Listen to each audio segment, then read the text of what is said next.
I hope there's a Kaboom. Anyways. Day 8. End of this first row. Boom. Last pack of the first row. 8 days. Down. 16 to go. Anywho.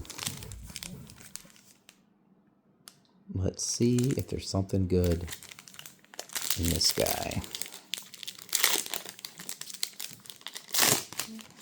Alright.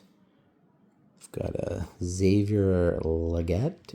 And then on this side, Jalen Knoll. And what's in the middle?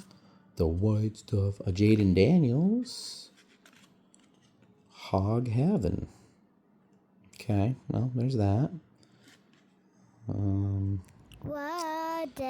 know if that's worth anything, but you know, little pigskin, Hog Heaven. I get it. And yeah,